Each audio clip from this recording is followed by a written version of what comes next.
Welcome to this webinar on mental health and coping during the COVID-19 pandemic.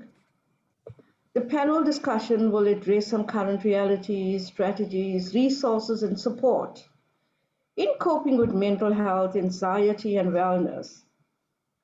The panel consists of specialist contributors in the field of mental health, wellness, energy healing, coping with economic constraints.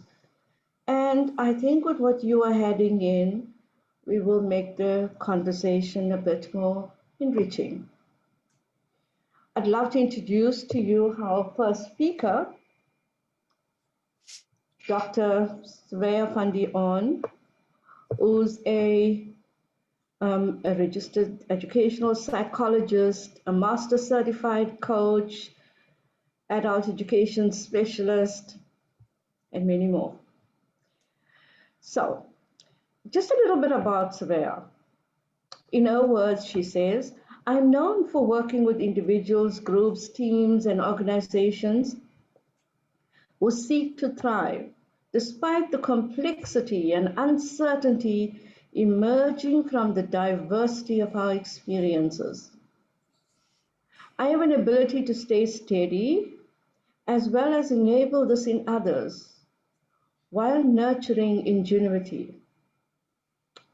I encourage small changes rather than big overhauls, drawing on what works. We tweak and nudge to improve. Sweya's expertise draws on education, systems thinking, adult education, both in the academic and business environment. And within that space, she has played the role of senior lecturer and primary school teacher and educational psychologist. She also draws from leadership and management, and within that space, provincial registrar of CCMA. Adult learning space, and within that space, she combines creative strategies with academic and professional skills, so far as to bridge the gap between the world of ideas and the world of action. And a doctorate is on the development of ecosystemic thinking by adult learners. Just some closing thoughts on Sweya, then I'm going to hand over to her. And she says, I specialize in activity-based learning, reflective practice, and exploring ingenuity, simplicity, and counterintuitive and constructive conversations.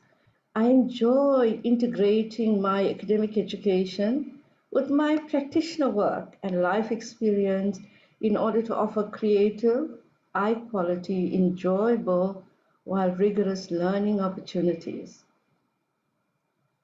So I enjoyed reading that or talking about that as much as I think I'm going to enjoy you talking. Over to you.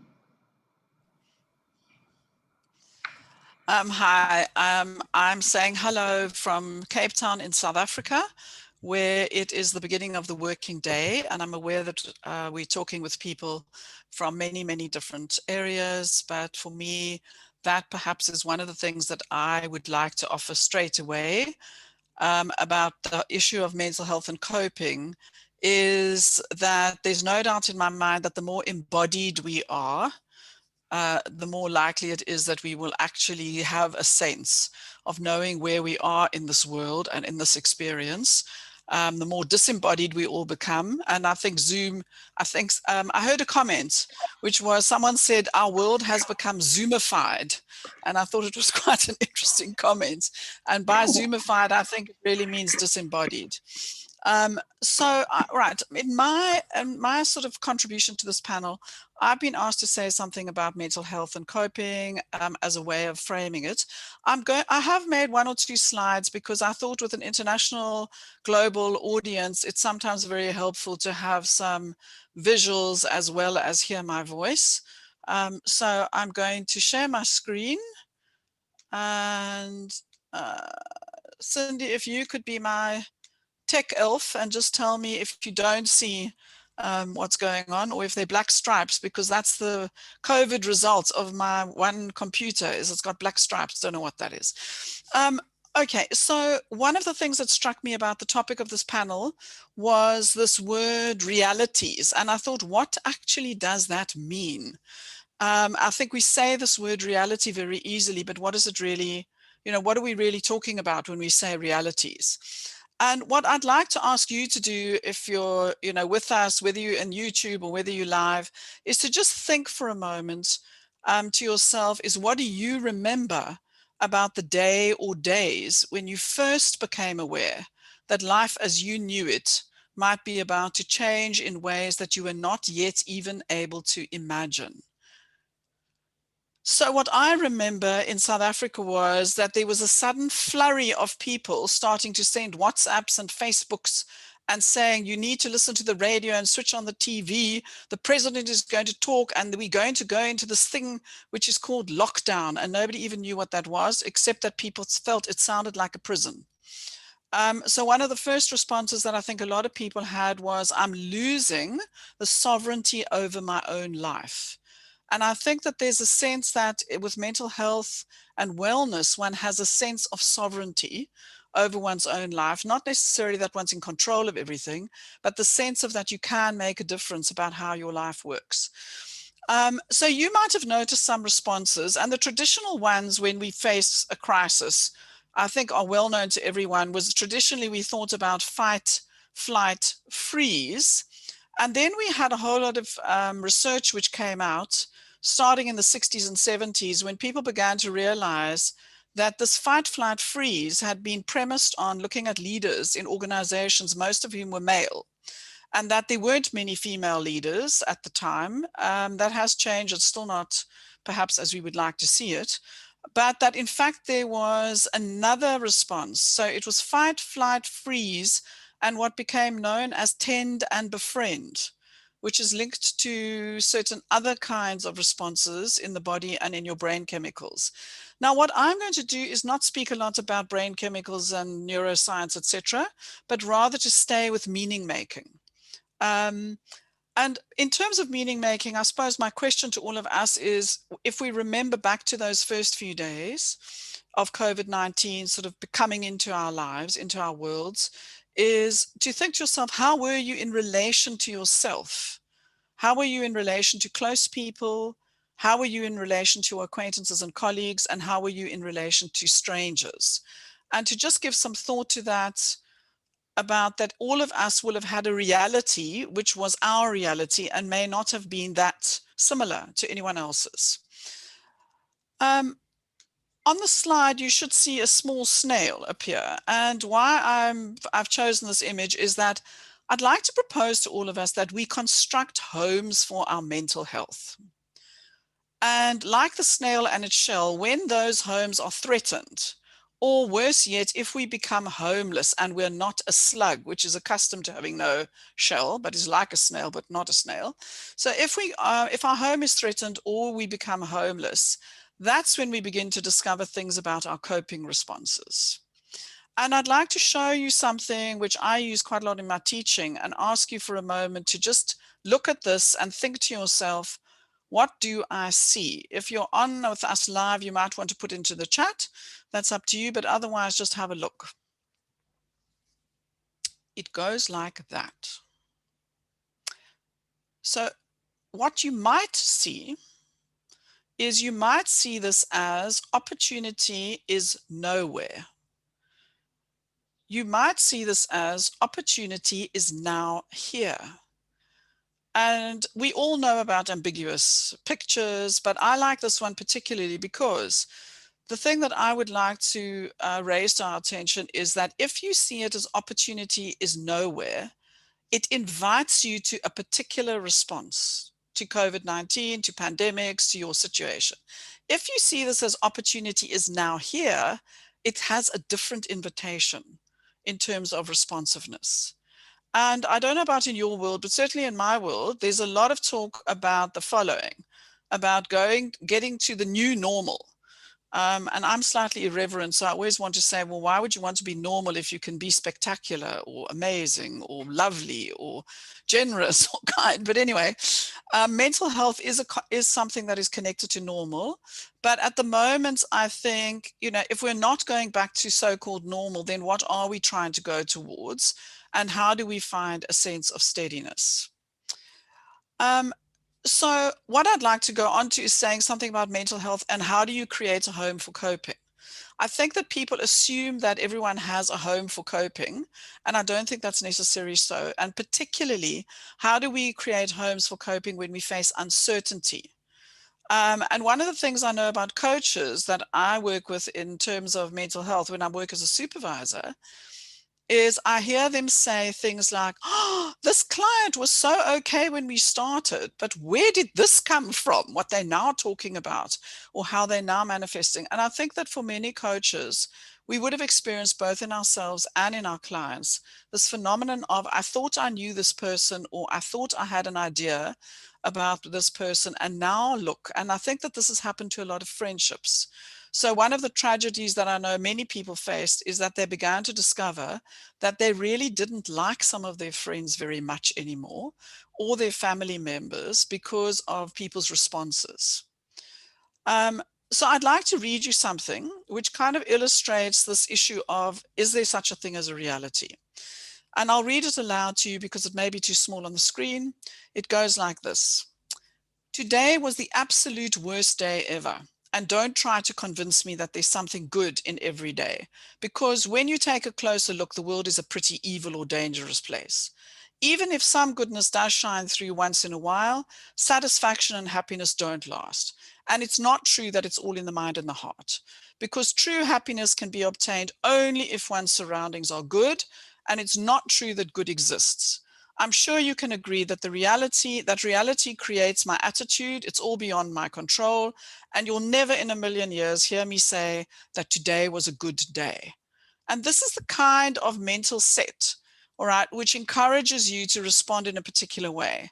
However, if you start at the bottom and go the other way around, listen to what this mental set creates. Today was a good day. And you will never in a million years hear me say that it's all beyond my control. My attitude creates my reality. I'm sure you can agree that it's not true that good exists only if one's surroundings are good. True happiness can be obtained because it's all in the mind and the heart. And it's not true that satisfaction and happiness don't last. Some goodness does shine through once in a while, even if this world is a pretty evil or dangerous place. Because when you take a closer look, there's something good in every day. And don't try to convince me that today was the absolute worst day ever. So I would really encourage you to just give some thought to not the simplicity or the simplistic idea of it depends on how we see it, but the reality of the complexity of that there are particular ways to see things that make a difference. So what I'd like to offer is, here are a few things that we know as coaches, but I think are worth revisiting. Is, how do we go about trying to invite the bottom up reality in people? And when people are struggling with mental health, anxiety, depression, stress, as Cindy was saying, is acknowledge, don't reassure, which may seem counterintuitive. And Cindy said that about me. The difference between saying to somebody, I hear that you feel extremely anxious, which is different from, don't worry, you're not in the vulnerable group, you'll be fine. Okay. So there's something about that. It's a natural thing to want to reassure, but in fact, reassurance often does the opposite. It makes people feel that their reality is being denied. Then I think as coaches, we all know, inquire rather than advocate or illustrate. And when you have inquired, listen and imagine, rather than saying that you understand. I mean, I don't know how many of you have had this experience, but I've certainly had it where if I've made the error, which I try not to make the error anymore. I used to when I was a younger coach, say, I can understand what you mean. And people would say, no, you can't possibly. And then they would point out why my reality or my circumstances had nothing similar to their circumstances. And if you live in a very diverse country, as I do in South Africa, it really, the diversity is greater than, the similarity. And certainly interpretations, don't help at all. Like, do you know my mind better than I know my own? And I wanted to remind us all, I chose this little picture rather than a person picture of a dog, because I thought this dog illustrates we have 2 ears and 1 mouth for very good reasons. And in this time when we are confronted with so much anxiety, stress, I think it's about listening and saying less. Not that I'm illustrating how to do that right now. Okay, so partly what I'd also like to offer is this, is words have energy and words invite responses. That should be obvious by now. And that words coming out of what comes out of our mouth as coaches does really matter. So best we watch what comes out of our mouths. And this word has been coming out a lot, and you may not even be able to read what it is initially, because I deliberately put some art onto it. Okay, the word is T-R-A-U-M-A, trauma. I've been hearing people saying, oh, so you're traumatized. It's very traumatic. This is a trauma. And just like this visual is distorted, I think for many people, saying to them, there's a trauma happening to you, is the first time that they begin to feel traumatized. Or they feel a sense of survivor guilt because they think, why am I not feeling traumatized? And I've spoken to quite a lot of entrepreneurs recently who've been saying that they actually see this as a time of opportunity, and they feel badly when they talk to people who are having trouble with their businesses. So I think this word trauma, we need to be cautious about the way we use it. So what instead? Because, in true coaching style, if you're not going to say trauma, well, then what are you going to say instead? I think the positive deviance research, which some of you may know about, which is sort of characterized by the shrimp story in Vietnam, is asking yourself, what can we learn from the people who are coping? So having conversations with people who are coping, and if you're working with people who are having mental health difficulties, is to actually try and find out how much time and how many conversations are they having with people who are quite steady, rather than having this endless conversation about how bad things are.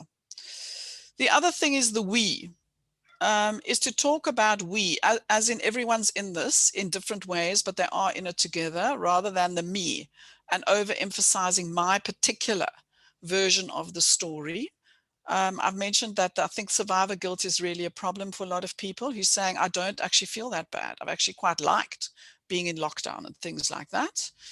Whoops. Sorry. And then I'd like to offer some resources in starting to close out, is that I think mental ill health is a seductive topic. Okay, it's very cool. There's a lot of language, there's a lot of research. It's terribly interesting for the intellect. We get interested in trying to figure out what's wrong with this person, etc.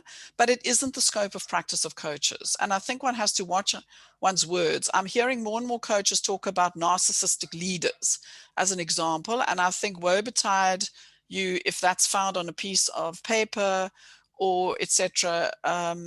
When somebody says, what do you mean? Are you a psychiatrist or a psychologist that you can use this word, that you can make this diagnosis? And I also think we need to be aware of being too attached to positivity.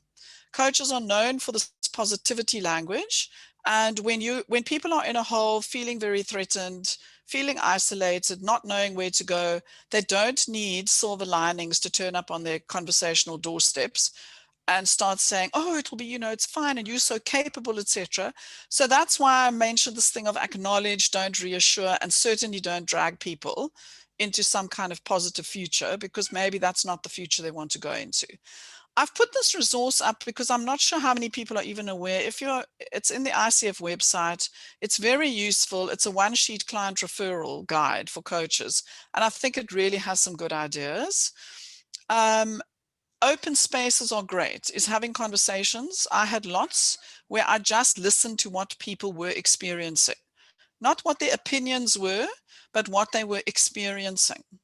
And then I do training around this sort of topic about how do you resourceful respond if you're a coach in relation to all this mental health. But here's some particular things that I'd like to offer, and then I'd like to hand back over and hand to the next panelist. is for coaches, is focus on coachability, not mental health assessment. What is coachability? It's the person's capability of having a conversation in which they have enough concentration capacity to actually focus and to be able to be in a conversation. And the other thing is, can they use feedback, and are they willing and open to using feedback from their own world and from you? Because that's what coachability is about. And that's what you need to know, not about what particular disorder or syndrome they might have. The other thing is to promote learning via feed forward. And I call it feed forward because as soon as you talk about feedback, people think, oh, I should have done that. Whereas when you say to them, what can you learn from this so that for the future or the present, you can do something different, I think that they become more aware of their interconnectedness, and also that experiments can never fail. It's like your job is to just simply support them in giving it a go. Would they be willing? And I've done some very interesting work with people who are allegedly very depressed and anxious, and that thing of just sparking hope that possibly they could try something different and then get a different response, I think is very, very powerful.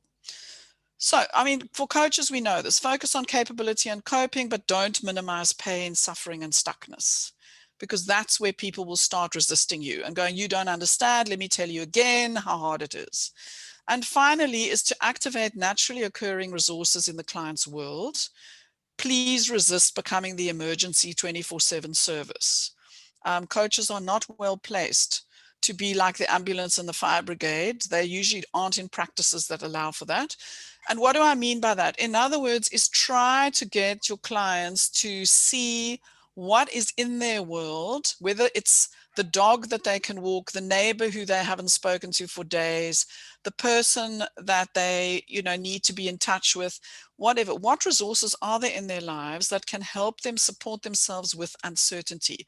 Because my feeling is that this pandemic, besides all the things it is, I think this pandemic is a pandemic of uncertainty and management of oneself in relation to uncertainty, and finding mental health within uncertainty, discovering one's own identity of how do I stay healthy, respond resourcefully, stay steady, be compassionate, tolerate my own vulnerabilities as a human being in this time of such uncertainty.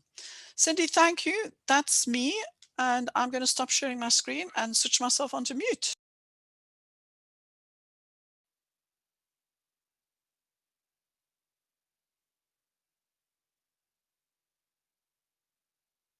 We're not hearing you.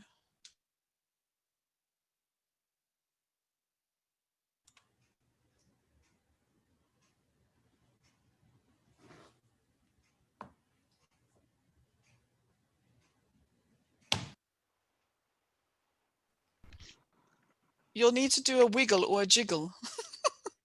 Can you hear me now? I'll jiggle later. You can. We can hear you now. Technology is not as powerful as Cindy in herself. Right. And thank you for that. I mean, I love that dog with the big ears. Reminds us about openness to listening, and so much more. I should have done a better framing. Not too late, I can do it now. Our four panelists will highlight different aspects of mental health and COVID and coping. And you've just heard Sver talk about mental health. Our next speaker is going to talk more around physical wellness. And Ifti will address energy, all things around your energy. And Sangeeta is going to address coping around finances. And our panelists will address some tools, tips, and insights on what you can walk away with. I would love to introduce you to our next panelist. Let me pull out my notes. Vijay is a master certified coach from ICF and an experienced management consultant. She also has a certification in systemic and team coaching. Her coaching specialties include executive, leadership, and wellness coaching. working with both individuals and businesses. She's a multifaceted management professional with 20 years of experience in consulting and human resources. She has a background in law and is an accredited mediator. Vijay currently serves on the ICF Chennai chapter as the president. I was going to say president-elect, but this is October, so I think she's serving as president. She's passionate about all things sports and fitness. She's a certified SKF kettlebell and GFM movement instructor. Kettlebell. She believes coaching can support individuals in their wellness journey and contribute to creating an healthier planet, one person at a time. Vijay, thank you. We'd love to hear from you. Thank you so much, Cindy, for that super generous introduction. And I am very excited, and I can already feel that positive energy. Thanks to Swea, she, I think, just set such a easy frame. I just felt myself completely loosen up. I would just wish I had a cup of chai to go along, but I don't. So I'm just going to make good with just the energy in the space. So just building on, from where you contexted, Cindy, I am going to bring in some aspects of the physical dimension of wellness, but I just want to do a little bit of framing. I do have a few slides that I will, run today, this session, the participants through. And the frame is this, and I really go back into the space of wellness coaching and mentoring. And what I do pick up in recent times, which is great actually, right? This whole focus on the more than physical elements or dimensions of wellness, taking a multi-dimensional, holistic approach, which is what I hold passionately as, a wellness professional. Which could be emotional, social, occupational, spiritual, all of these dimensions. And yet, while doing, the whole expansive approach, somewhere I feel clients, and I would even say myself, are losing touch with what we all very obviously connect to, which is the physical dimension, which is all about our bodies. Yeah, as distinct from, let's say, looking at your mind or your emotions in that sense. I know that the lines are very, very gray, but just stay with me as I frame this. And so today's attempt is actually a little bit of reverse contexting. Usually in wellness sessions, the topic will be on, being fit and healthy and all of that. And then we bring in the other dimensions, mental, spiritual, occupational, all of that to sort of support this and context it. But today is different because the topic is mental health and mental wellness and coping.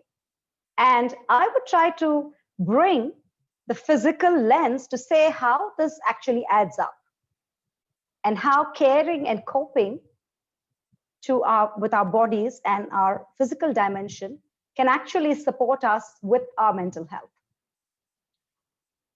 Must also share a bit of a, personal example, very, very recent for me to believe this is true, and a validation. Cindy, you are aware of it. September, I think the last day of September, I just finished a webinar. Everything was good, and I had my plans for October. It was sort of nicely packed. Everything was in place. And then that night, I felt something very strange going on in my body. I didn't have a fever. I didn't have anything, but I just felt very strange. And I just knew in my inside that I was going somewhere. And that somewhere was not a nice place. Very soon, within 48 hours, I became quite sick and, in absolutely no position to do anything. And the next 10 days were quite awful because I really did not know what had happened to me. And, we must understand the larger COVID context where even diagnosis, is a bit of a borderline. So we just go and I think the approach is to just feel better and to, cure that. So with all that, thanks to my doctor and, myself and all of that, my family and friends like you, Cindy, I managed that phase. But and for the first time, I think I was to be a panelist on, a webinar on this series, something that was very close to my heart. And I had to call in and I had to say a regret, right? Many things just changed in that time. And despite being a wellness practitioner, the struggle, right, was so real. None of what I actually knew, it's very difficult to sort of coach yourself through that. And the point I want to make is, though I was mentally, quite okay, and, I didn't have any other challenges except being unwell, right? I was so totally disconnected.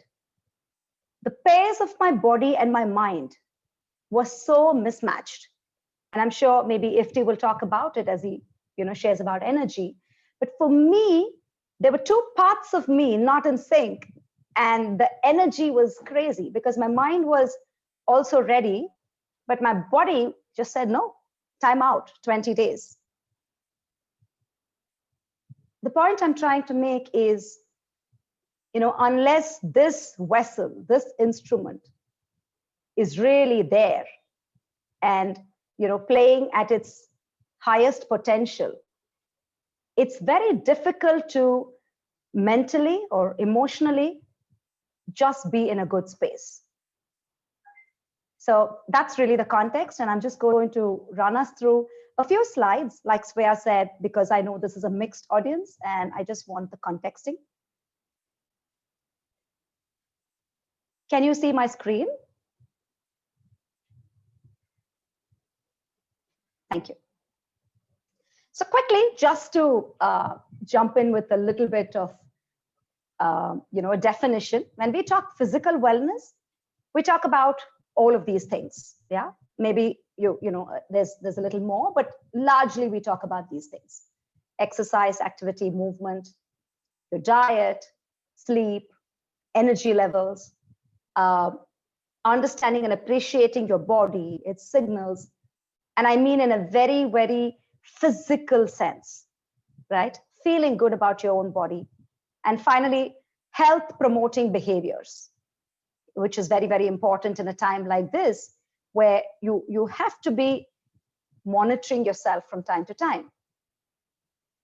So if I were to put it in 4 fundamental building blocks, yeah, when you look at physical wellness, there is activity, there is food, there is sleep, and the last one, which is equally important, which I call embodied living.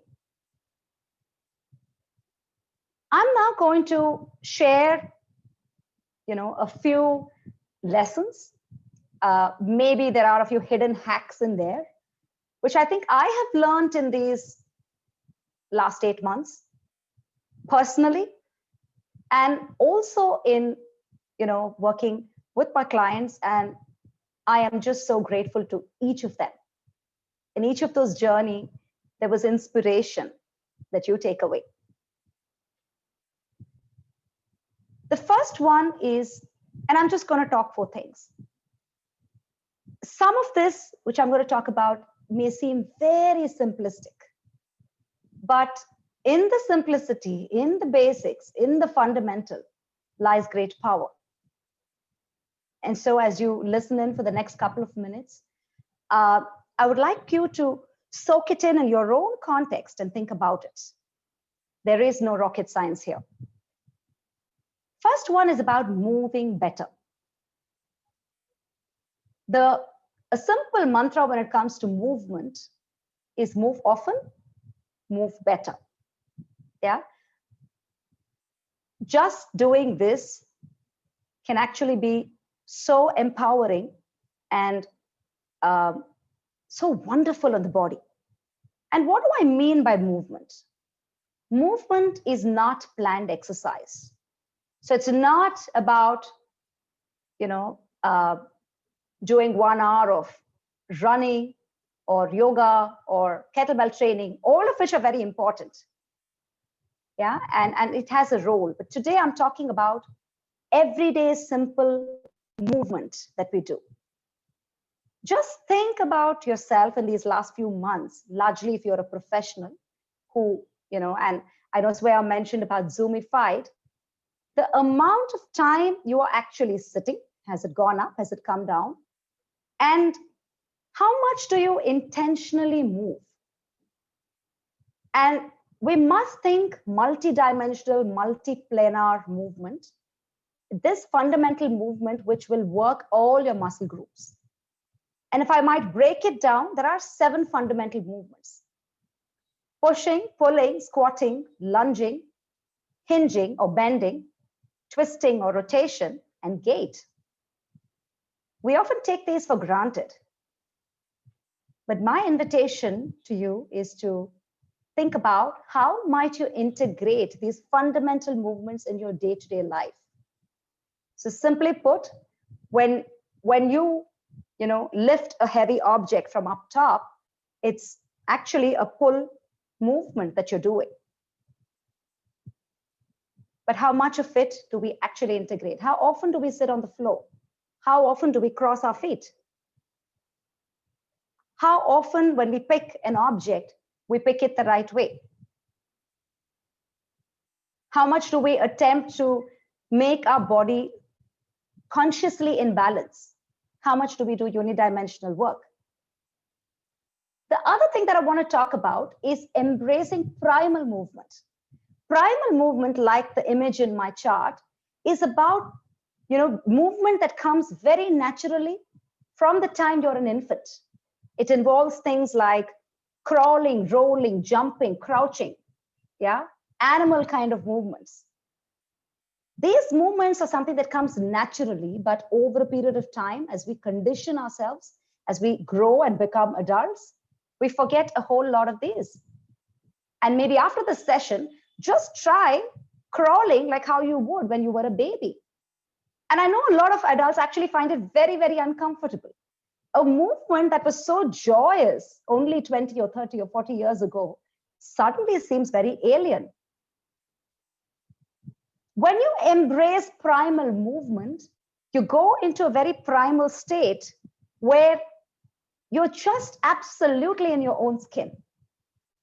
Try some of these. There are primal movement, there are programs that encourage this. Ground force method, in which I'm trained, is one of those that allow you to do simple movement for the sake of moving well in a very primal fashion. And when you do that, you also get into a state of play. Playing, especially in times like these, is again very therapeutic. Those of you who have children at that age who would love to play, just try impulsively jumping into play, one that involves movement. It is the best detox that you can get in an otherwise stressed out day. So it doesn't mean that only those with children can play, right? Even as adults, go ask yourself, I know it might sound a little silly, but can you go back and play hopscotch at home? What would happen to you? Go there and try it. But moving better is a great first step towards helping you cope especially in a time like this where coping has become so important. The next dimension I want to talk about is eat better. I think COVID-19 has created an amazing once in a lifetime opportunity for all of us to do a food reset and detox. Let's embrace it. With, at least in the early months, with resources being so scarce, labor being not available, ability to order in and dine out almost becoming negligible. Just look back and think about what happened in your homes, in your lives. By default, we embraced clean, simple, and whole approach to food. We ate lesser, meaning lesser variety, because we had other things to do. We ate what mattered, and we were creative about it. So food mindfulness, being very mindful about what goes in, and minimalism, to me, personally, it was two huge gains in this period. I stopped craving, restaurant food, and I realized what I craved was probably the social interaction of going out with family, with friends. And when you do this, when you embrace food mindfulness and minimalism, it again, I think, just makes you feel a lot more empowered that, food is required, but it's not something that you can't make your ally and make it work for you. The third thing that I want to talk about, again, you might be thinking, such commonsensical things I'm bringing up, but like a friend of mine once said, yeah, commonsensical. Common sense is not actually that common. So these are more like reiterations to my own self. Sleep is the best immunity builder. I think there's enough written and said about it. And yet, how many of us actually slept better in these times? Yeah, clients would tell me that sometimes teams and organizations expect you to be always on because you're anyway at home, right? So what happens to sleep cycles? I know a lot of us made Netflix our best friend. And in all of that binge watching and endless hours of it, the one thing that took a toll was sleep. I'm not here trying to moralize to not do any of these, right? Those were coping mechanisms as well. But I'm trying to just say that let's be smart about sleep. Let's make sleep our friend. Reestablish your sleep windows. I knew somebody who would feel very difficult, guilty about taking a 30-minute afternoon nap.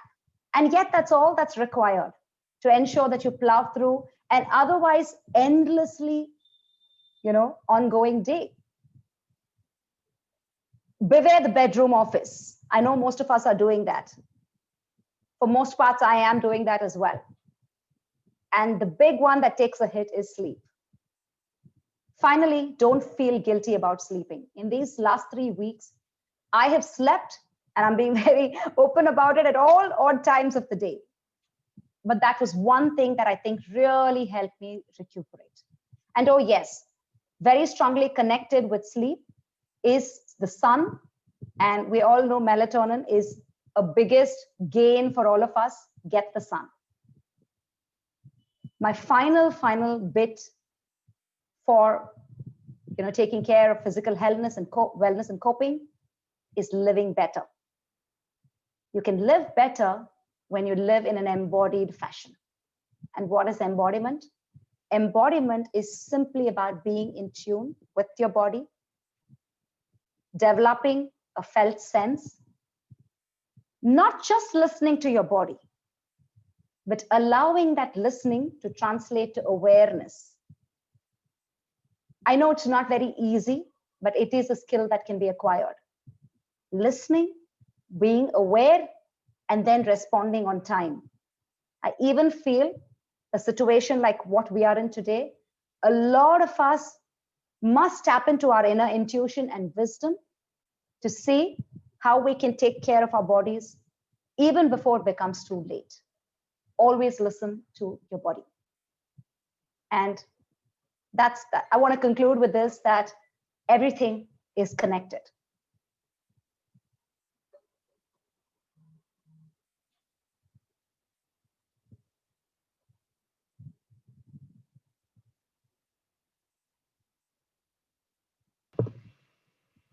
Thank you, Vijay. Lovely points. I can be heard, right? I'm audible? You are. Okay, thank you. I'm mindful of the time, so I'm going to hand over to our next speaker.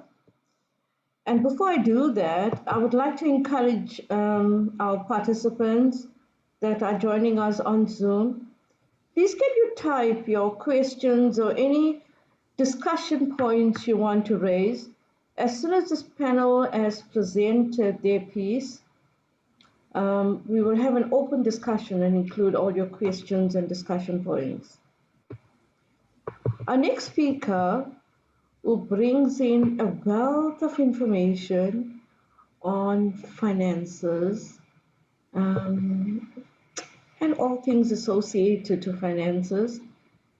I'd love to welcome Sangeeta Shankaran Sumesh. If I got that right, Shankaran Sumesh. Sangeeta creates positive impact through high performance and high profits. As the CEO and founder of Genestic, Sangeeta is on a mission to enable, empower, and elevate businesses with a purpose to serve leaders, teams, and entrepreneurs to shine and succeed. She has a rich corporate experience of 25 years with multinationals, and her latest position was as the Executive Director and Chief Financial Officer of Dun & Bradstreet Technologies. Sangeeta is a chartered accountant, management accountant, and completed executive education from Harvard Business School. She's a high-performance business coach, a PCC from International Coaching Federation, a professional speaker, and a best-selling author. Some of the accolades she received: she was awarded Leading Woman Chief Financial Officer in India, India's most influential woman in finance, innovator in finance at the International Women Leaders Forum, and awarded 100 Inspiring Authors of India, and Outstanding Professional Award by IFCCI. Sangeeta is a keynote speaker at many national and international events, forums, and corporates on business finance, high performance, and leadership. She believes in value creation for her clients. She is an independent director at IFB Industries Limited. Without saying any more, I'd love to invite Sangeeta to please go ahead. Thank you, Cindy, for the nice introduction. And I loved the sessions by both Swaya and Vijay. So here I am, taking another dimension of wellness. And I think mental wellness is important for both high performance and high profits. One of the factors that affect the mental wellness is definitely finance, because if you don't have enough money, your thoughts get distorted and you're constantly under worry. That leads to your, that impacts your mental wellness. So here I am. I don't have slides, but I'm going to share with you a real life story of one of my clients. And I would like you to use some of these reflections and, some of these tools that I'm here to share with you. So like we know, the current times are already very challenging, both mentally and emotionally. And I think a lot of us are going through a lot already. And if you were to have some challenges coming in from the finance dimension as well, then it only makes things worse. So I have seen individuals who have been impacted because of the job losses, or even entrepreneurs finding it very difficult because of the finance challenge that they've been having for their business. So here I'm going to tell you the story. Let's say the person's name is Shri. Shri had been a successful entrepreneur for the last 5-6 years, and he was running a couple of 3 different business verticals. But however, Shri had never paid importance to finance because money was just coming in, the businesses were flourishing, and he always thought, money management was the responsibility of his auditor or accountant, and he was just taking it easy on the finance side and focusing just on the business, like most entrepreneurs do. However, the current scenario was a big blow to Sri, and he started to face a lot of cash crunch. And he claimed it was because of lower demand, heavy competition from cheaper products, and the loans that had to be paid off by Sri. This was giving him a lot of sleepless nights because he was unable to pay the school fees of his children. And to make things worse, his father got sick, and he had a lot of medical expenses as well that had to be paid. On the business front, the salaries were due, and he didn't have enough money to pay the salaries of his staff. So because of all this, he started having a lot of sleepless nights, impacting his mental wellness. And to bail himself out from the situation, what Sri thought was the best would be for him to go and get himself some loans. Take a loan so that his temporary issues are resolved, and then he can look at it at a later date. The funny part was, though he had decided to take a loan, he wasn't even sure what was the amount that he needed to take as loan, because he just felt overwhelmed. He knew a lot of the money he needed were both in his personal front, his business front, and he didn't even know how much he had to really quantify, because again, he didn't want to go overboard with the loans. So that's when he came to me, and he was pouring his heart out, saying, I'm in such a deep fix. Every day is a challenge for me, and I'm having sleepless nights. So why am I telling you this? So this, I want to highlight, while loans can be good, one must differentiate between a good loan and a bad loan. Now, what is a good loan? A good loan, for example, it could be when you're buying an asset for the business, therefore your business could be growing because of the new asset that is required. Probably, let's say the asset is enabling you to produce more for the business, right? So, and therefore it is generating revenue for you, and therefore it becomes a good asset. However, on the contrary, if you were to look at the personal finance, is every asset good?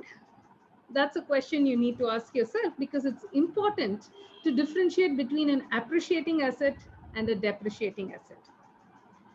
The common example of a depreciating asset is a car, right? You buy a car today, and for whatever reasons you want to sell it after, let's say, even 2 months, would you get back the same amount? Whereas if, let's say, you were to invest it in a land or real estate or stocks, whatever, depending on taking the wise call, the chances of appreciation are much better. So you need to first, before taking any loan, take a moment's pause and see if it is going to be a good loan or a bad loan. What is an example for a bad loan? It could be in a business context to pay your bills, your monthly bills, like your rentals, your staff salaries. That means your business is not generating enough revenue to pay your running expenses. And therefore, a loan taken for such instances would only solve your problem temporarily. In the personal case, supposing people get carried away by these fancy gadgets, the new iPhone 12 is being launched. So people take a loan or, take a monthly installment scheme to get it. Now, I'm not saying you shouldn't, because end of the day, you need to satisfy your desires as well. But the question you need to ask is, does your financial capability allow you, does it permit you to get it? Because month on month, I find so many people getting pinched by the loan repayments, the monthly EMIs that they need to pay. They feel the pinch at a later date. While it's always good to acquire something that you want, how is it serving you? Even if it's serving you, how is it helping you financially?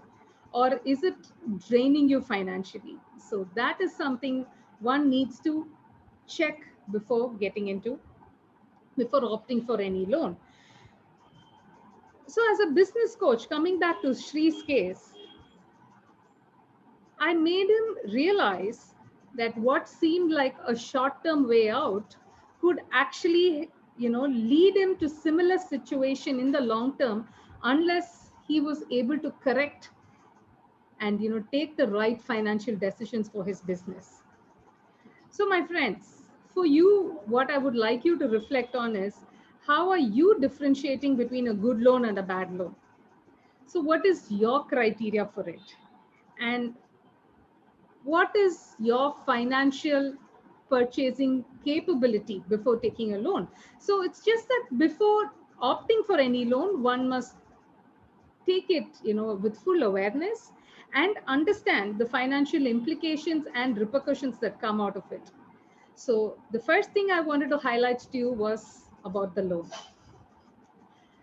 The second thing, going back to the Shri story.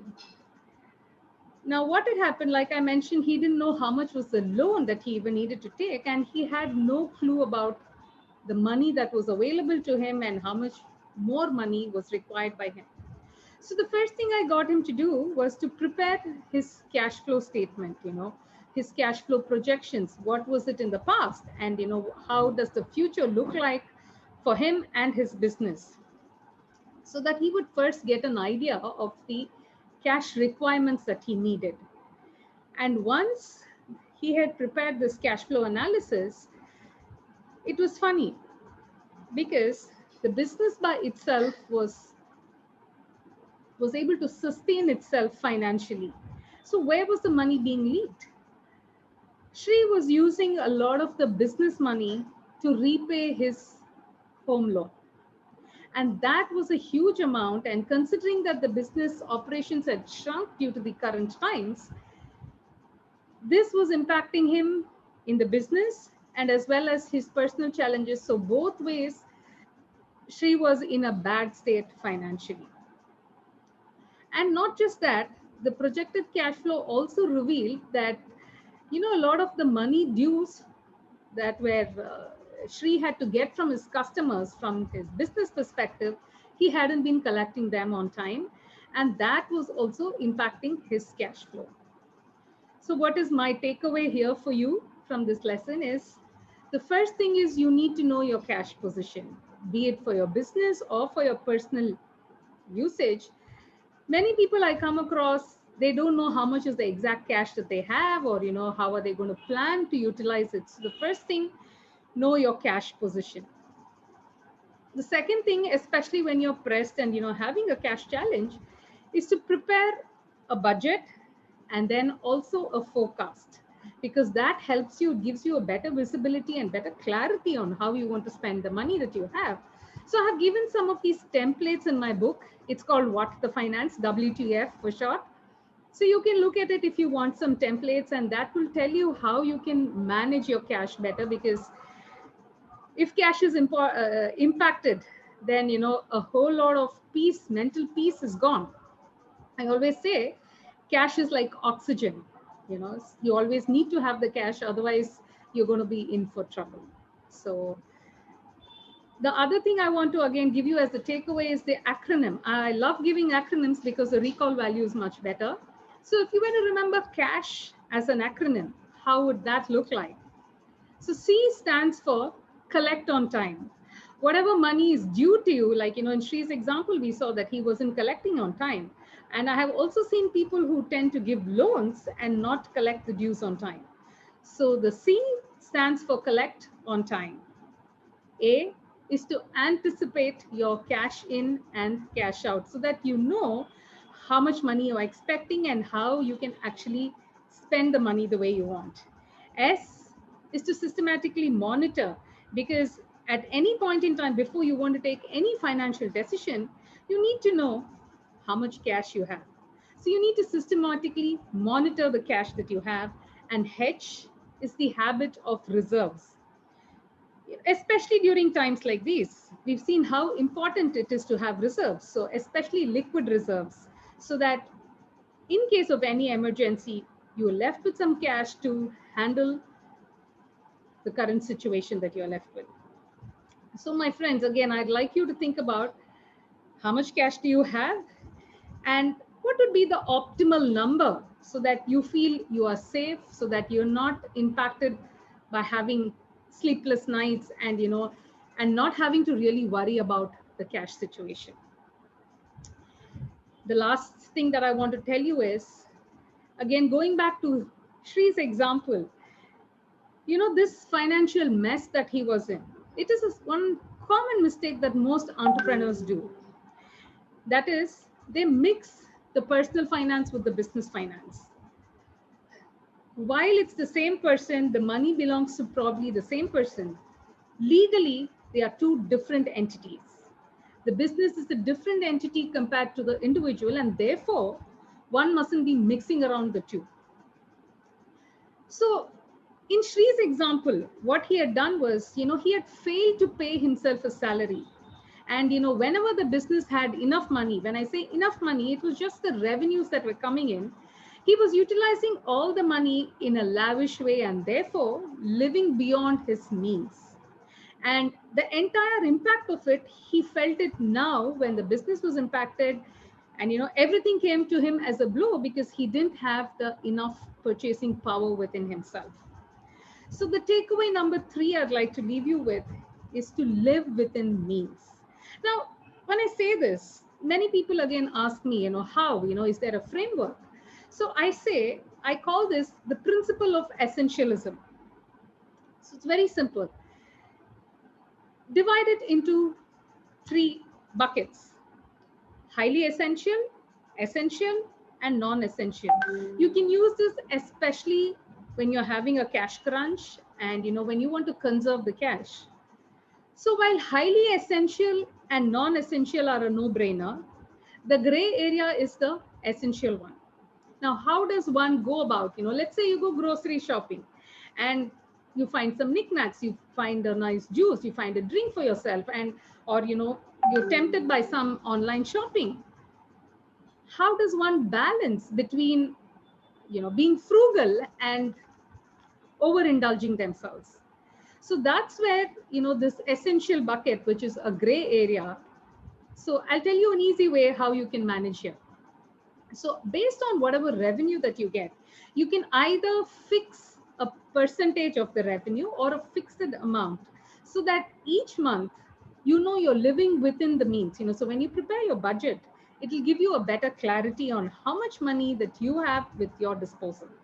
So by setting yourself these limits, you know that you do have pockets where you can go and get yourself and not deprive yourself of the things that you want, and at the same time you are not going overboard with your expenses. So by classifying like this and setting yourself limits that are within your means, within your capacity, it's a good way to strike a balance between frugality and indulgence. So you could use this both in your business as well as in your personal finances, so that you're able to strike the right balance, which is pretty important. So as a parting note, what I would like to tell you is, in fact, right now I'm running a 21-day money challenge. It's free. It's on my YouTube channel.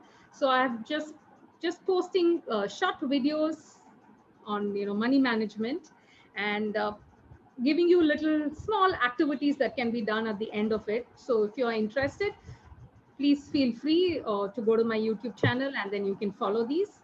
And if you're feeling overwhelmed, hearing any of these things, I would also urge you to check out my latest book. It's called Get High, and it has tools and tricks to organize yourself better and be on the path of high performance. So what again I'd like to emphasize is, be prudent. These are challenging times for most people. So conserve as much as you can. It's important during these trying times. And wishing you the very best with your finances as well as in high performance. Thank you, Sangeeta. Thank you. Before I introduce our next speakers or speaker, I would like to say in a few minutes, I would invite all our speakers to add their LinkedIn details on the chat and any other details um, that will enable you to reach out to them. I'm aware that we will not have much time for a discussion. So if you wanted to ask the panelists something specific, please go ahead and type the question or discussion point onto the chat, and you can reach out to them, be it for coaching, supervision, coach training, or whatever it is you want to inquire more about that they have mentioned. Feel free to reach out to them. Our next speaker is Iftikhar Nadeem. And he started his career as an engineer in the oil and gas sector, but focused on managing change through human energy. He's a coach and a coach educator. Day 0 of the 20.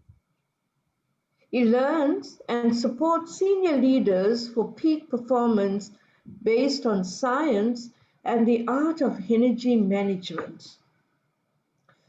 Ifti is an executive leadership coach and a coach educator. He holds a BSc and an MSc in Industrial Engineering and a PhD candidate in leadership coaching at Canterbury Christ Church University in the UK. Ifti has presented papers and seminars at both regional and international conferences on topics related to coaching processes. He has published several papers in referred journals and conferences on various coaching-related topics. He's also a certified facilitator for the Corporate Athlete Program that aims to create experiences of peak performance for business executives in the Arabian Gulf states. Ifti, thank you, and I hand over to you. Thank you so much, Cindy, and it's a great honor and pleasure for me to speak from east coast of Saudi Arabia, which is very close to Bahrain, although I cannot go there and I miss that, crossing the border these days a lot, but that's fine. We can still connect with people through other means. So, and I like what Sangeeta said, the cash is oxygen, because you need oxygen and glucose to generate energy in the body cells, so the energy when it's created physically in the body cells, so you need oxygen and glucose when they react, just like when petrol and air react in a car and you produce energy there. So same way we produce energy in our body. So we need a lot of, lot of cash these days to generate that kind of energy. So since the program I do is best done in physical, in-person environment, however, I will, build on what Rumi said. He said, raise your words, not your voice. It's the rain that grows flowers, not the thunder, So we will depend more on the rain than the thunder. And in next, I'll take less than 10 minutes, and if we may have time for questions, and I'll keep to the point. We will try to learn what is human energy. I know Vijay has touched about it also, by the way, some dimensions, but I'll say what she did not say, so I'll try to complement what she has said about it. And how can we expand the energy? We have this energy we know as the best personal resource for us. Some people say time is our resource, but I think the best personal resource we all have is our personal energy. So because we may have time sometime, but we don't have energy, we say I'm tired or I'm not in a mood. So all this means we don't have that energy to do what we want to do. So we may have time, but not energy. And another problem with time is that time is a limited resource. It cannot be expanded.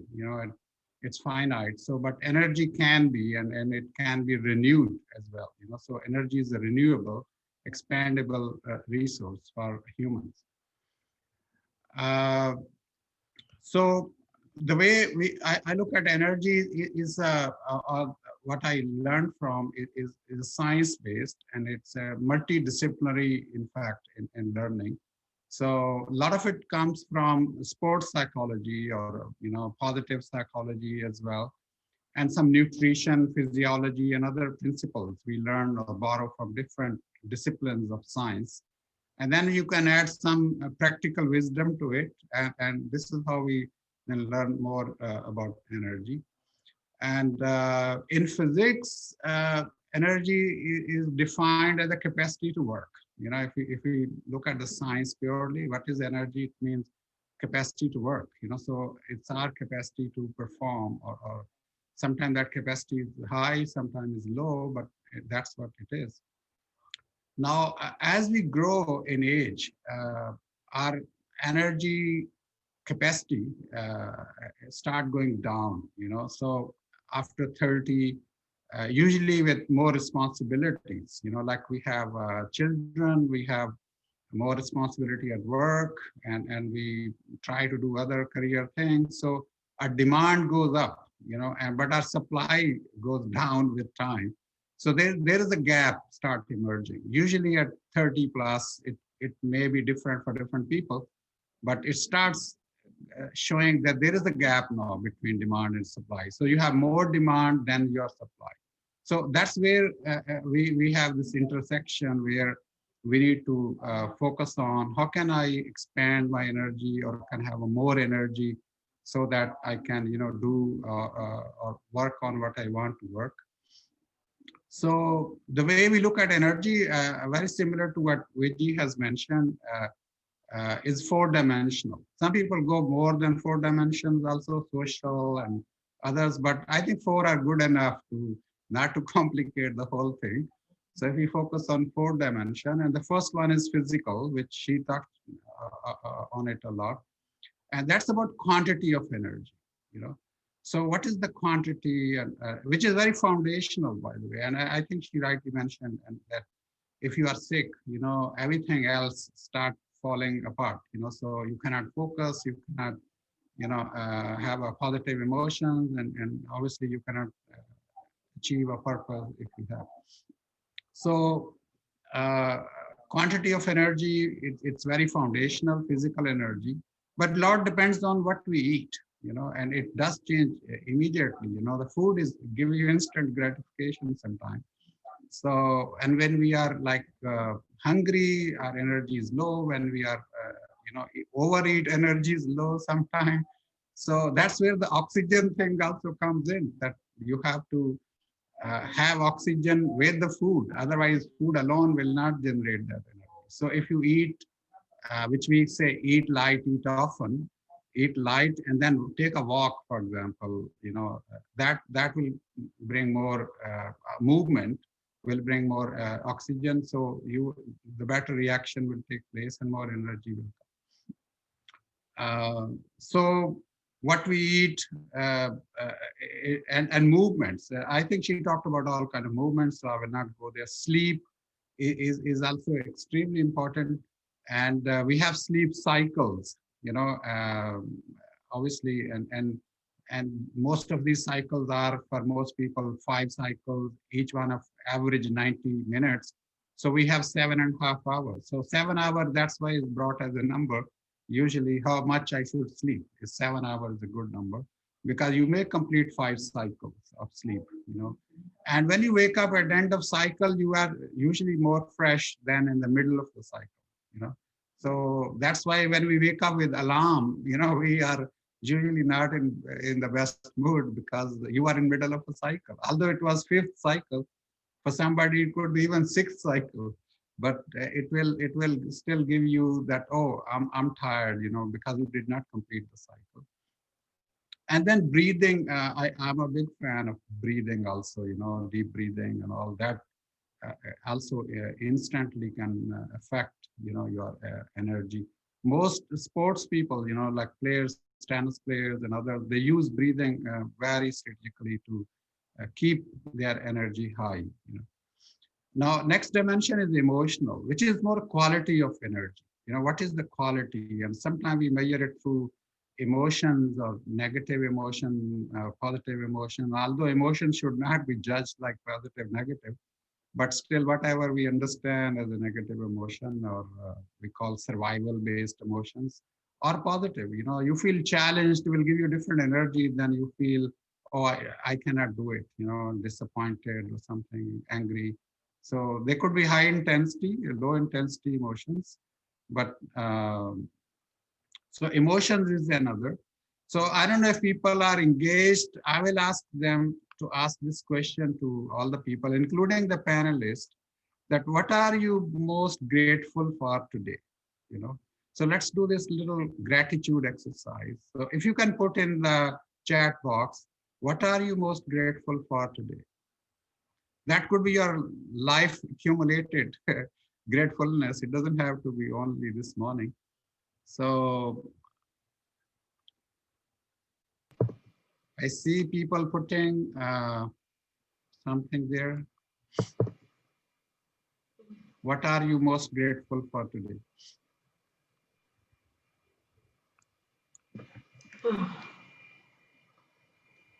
Lovely conversations. For waking up alive, yeah. Being safe and along the family. Yeah. Family word come very often, by the way. When I ask people, what are you grateful for? Family is very common. I'm breathing and happy, lovely conversation, feeling well. I'm breathing. Excellent. Excellent. So a lot of good thing people are grateful for, and that's so nice to hear. So that's because when we are grateful, we cannot be experiencing negative emotions, if you will. So they don't come together. So you are grateful. If you are really grateful, genuinely grateful, so that will generate a positive energy inside. So this is emotional dimension. How can we do that? And then comes the mental dimension of energy, which is more about focus. Are you doing one thing at a time, or you are multitasking? So our brains are this is more true about men's brain, especially, by the way. They do one thing at a time. They are not designed to do multitasking. If they try, they definitely compromise on energy for sure. I do that all the time. So, and what is the story in their mind? The story thing is also very, very important, because that sustains over a longer period. Like and some people are not able to detach from that story. And I remember Tiger Woods saying once that when I play a shot, and then one shot does not go right, chances are next will not go right. So I had to work on it. And then his coach helped him to detach from the previous shot, what happened in the previous shot. So if you can detach and learn how to detach, that every shot is a new shot, you can then detach and not carry over the baggage of the previous shot. So that is where it helps in the mental story, that, oh, I cannot do it because my shot is, oh, I'm going to lose. So even tennis players, we call in the dead time of tennis, when between the 2 points, there are 16 seconds. So what players think between these 16 seconds, between the 2 points, that is where players win or lose the whole game. There's a lot of research done by Jim Loehr. For 30 years, he worked with tennis players, and he learned players are same in biomechanical and they or in the skills or whatever. They only differ between what they think between the 2 points. So what goes through their mind between 2 points, whether they think they can win it or not, or play better or stable or use the even breathing better. So this is where the game is decided. So it's a mental game, and that's why the players will tell you it's all mental game, and how to have that mental energy, during this game. The last thing is a spiritual, which is like a force of energy.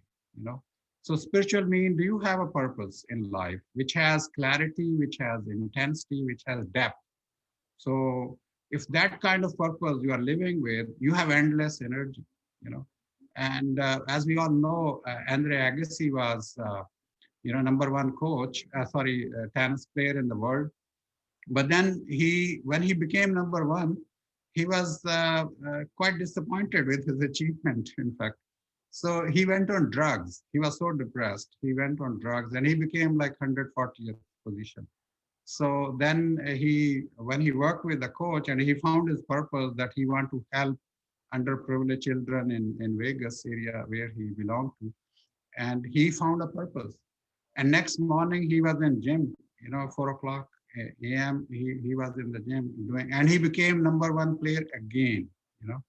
So this is the power or the force of purpose. If you have a purpose and you're doing, it has a meaning and value, you never get tired. You have endless energy, as a matter of fact. Now, if we understand energy and now how to expand this energy, so we do two ways. One is the vertical, way we expand. That means we move from dimension to dimension. So if you are in a physical dimension or you are in a mental dimension, let's say you are an office worker, you work whole day, you are mentally exhausted. So you have two choices. You go to physical dimension, that means you walk or go to gym and do something, and you will recover from mental dimension. So you will be mentally fresh again in 1 hour or less.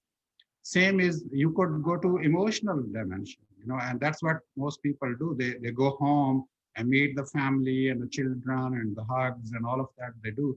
So that gives them emotional energy. So they are moving from mental to emotional dimension. So this is one way that you go from vertically. The other is obviously you go on a horizontal dimension, which is like you are working out and you are fatigued, with a lot of exercise, and then you take rest, which is the other end, on the horizontal dimension.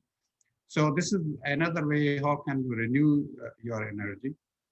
And before I close, let's take a poll from the people. I think Smita, you have a poll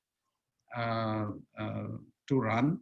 That let's see what people say. We have a poll that what is your biggest opportunity to expand your energy? When now you understood what energy is, what are the dimensions. So what is your biggest opportunity to expand your energy or grow your energy?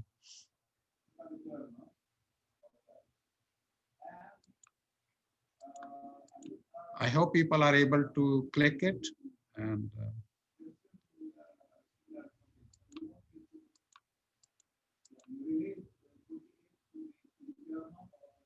okay, because host and panelist cannot vote, so only participants can.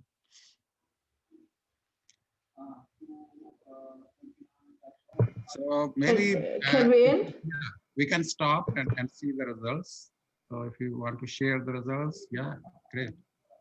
So define a clear purpose of my life is where the 50% people are saying that is where, and I totally agree, by the way. And I know people who come to my classes, they start with physical, but they end up with defining a clear purpose. That's where they feel they need.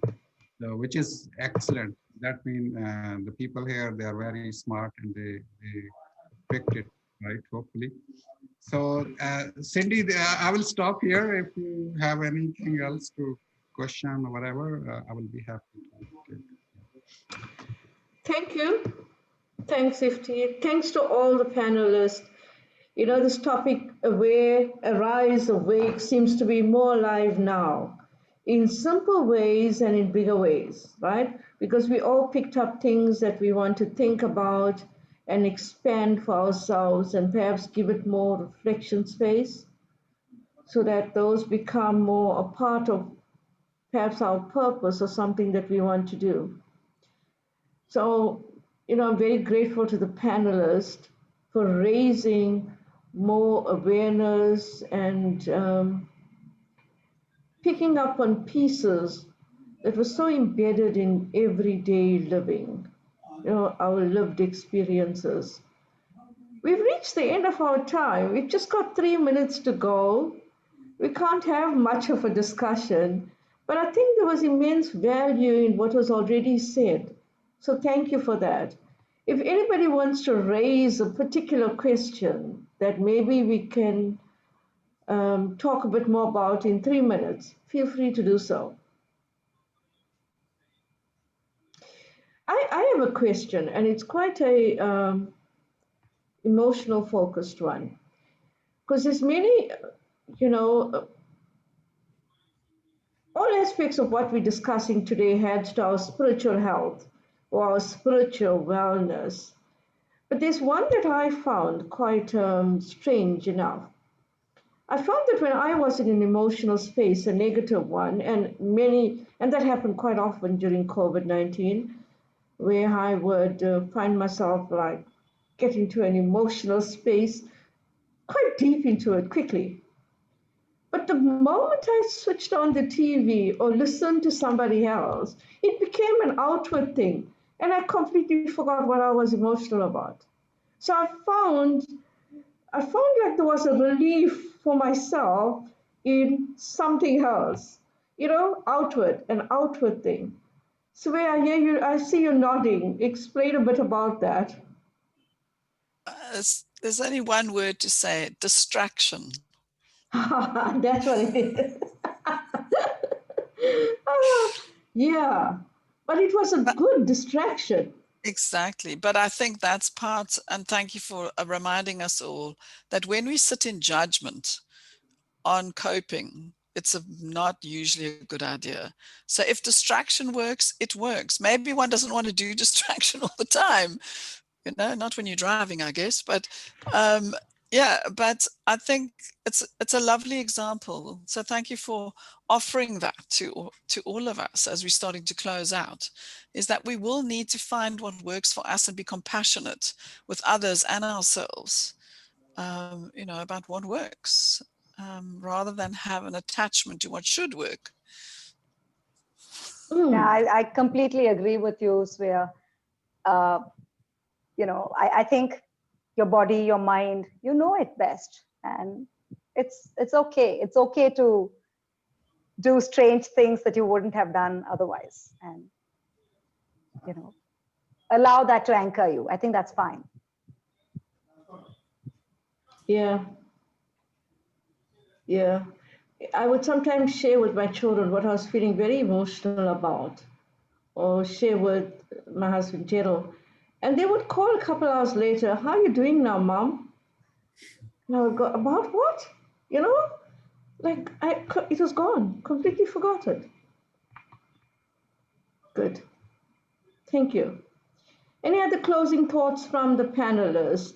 There's a lovely question here. How do we weave all aspects into one for an holistic living and just being? Any thoughts on that? I think to integrate everything together, I think that's what is the key, because even if you're doing well in some aspects and then you're bothered about something else, then it doesn't tantamount to holistic living. So it's essential that every aspect is balanced, be it your health, your finances, your emotion, your mental wellness, spiritual wellness, right? So I think having a good balance amongst all of these is the key. I think what I want to add is every moment is an opportunity. And so just because you don't get it right, let's say for this hour, doesn't mean you should give up. And I think we need to remember that you can start at any time, and you can start as many times as you like with this taking whatever you can do in the moment. So like Viji's ideas about movement, all of us could get off our chairs when we finished right now and move. I mean, maybe not crawl on the floor like a baby, but move. Yeah, no. You know, and I was thinking, Sangeeta was saying about her money, as you go to spend your money, is to think about some of those things each time, you know. And I mean, if Guy was saying about oxygen and energy, you know, so I think that every moment is an opportunity, never mind what you've just done for the last 24 hours. Yeah. Cindy, I want to actually give a slightly different twist to that, right? So, yeah, I think holistic is great, right? And is a wonderful space to be in, and certainly we should strive. And like Swea said, make a lot of mistakes along the way and then just get back up. But I think it's also important to know that, you know, the whole you know, holistic wellness is work in progress, and it is work in progress. It takes time. It takes effort to get there, and sometimes you need to focus on one or two more dimensions a little bit more than others. And I think this time has really taught us that, and that's okay too. I mentioned, I saw Vanita type in saying about the imperfection. Yeah, I think being okay with the imperfection is also a good space to be in, and pick what is most relevant and what your wisdom says is best for you at this point of time. So that's my personal approach. Yeah. If do you want to say something before I close? Yeah, go. 5% or 1% maybe then is that I think we should also learn how to live observer life rather than participant all the time, you know. So you are shifting from participant in life to observer in life, you know, which you become learner. I think some of you touched also. So detach from participant and see, go up a little bit and see what is happening, and experience everything coming on your way. If you want to experience whole life, welcome everything. You know, don't be resist or pick and choose. You know what you like or something. Welcome everything, and be observer at time, not only the participant. Thank you, panelists. We've reached the end of our time, a few minutes over. It's been beautiful and enlightening and enriching engaging with you. And to all our attendees on YouTube and on Zoom, thank you for attending. And we'll continue staying in touch. And if there's any way in which the panelists can support, please reach out to them. The details are on the chat box. To Coach Arya, this has been an amazing experience of being part of Awake, Aware, Arise. Thank you for the opportunity. Thank you, everyone. Bye. Thank you. Bye-bye. Bye, everyone. Bye. Thank you, Cindy, Bye. Kocharya, and Bye. all of you today for this amazing learning space. Bye. Thank you. Bye. Bye.